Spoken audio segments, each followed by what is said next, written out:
एक पहाड़ी के नीचे रामगढ़ नाम का एक गांव था।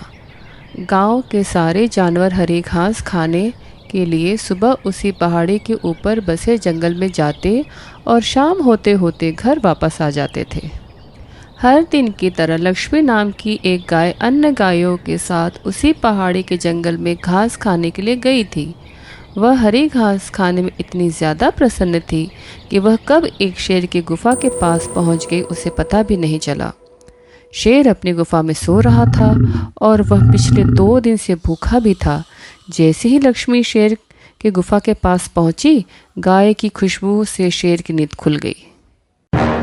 वह शेर धीरे धीरे गुफा से बाहर आया और गुफा के बाहर गाय देखकर खुश हो गया। शेर ने मन ही सोचा कि आज उसकी 2 दिनों की भूख मिट जाएगी। वह इस तंदुरुस्त गाय का ताज़ा मांस खाएगा और यह सोचकर उसने एक तेज दहाड़ लगाई।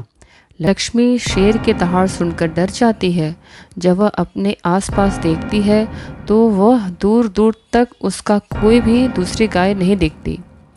जब वह हिम्मत करके पीछे मुड़ी तो उससे अपने सामने शेर खड़ा हुआ दिखाई दिया। उस शेर ने लक्ष्मी को देखकर फिर से दहाड़ लगाई और लक्ष्मी से कहा, मुझे 2 दिनों से कोई शिकार नहीं मिला था।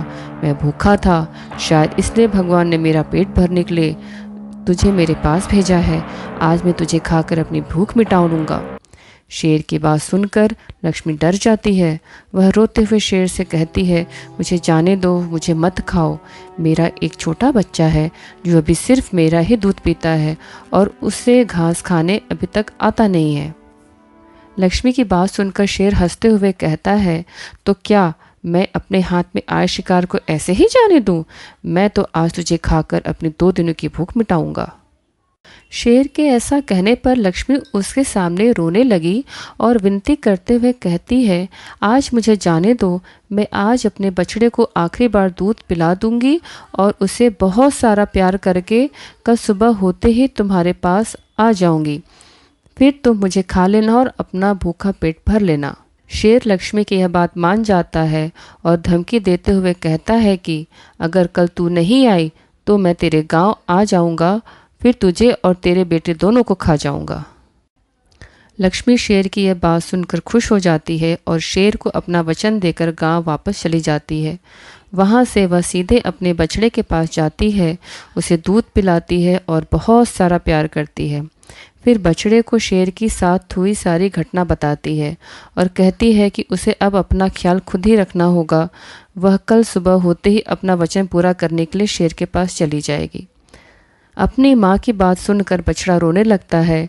दूसरे दिन सुबह होते ही लक्ष्मी जंगल की तरफ निकल जाती है और शेर की गुफा के सामने पहुंचकर शेर से कहती है, अपने वचन के अनुसार मैं तुम्हारे पास आ गई हूँ, अब तुम मुझे खा सकते हो। गाय की आवाज़ सुनकर शेर अपनी गुफा से बाहर निकल कर आता है और भगवान के रूप में प्रकट होते हैं। वह लक्ष्मी से कहते हैं, मैं तो बस तुम्हारी परीक्षा ले रहा था, तुम अपने वचन की पक्की हो। मैं इससे बहुत प्रसन्न हुआ। तुम अब अपने घर और बछड़े के पास वापस जा सकती हो। इसके बाद से वे उस गाय को गौ माता होने का वरदान भी देते हैं और उसी दिन के बाद से आज तक सभी लोग गाय को गौ माता के नाम से बुलाते हैं।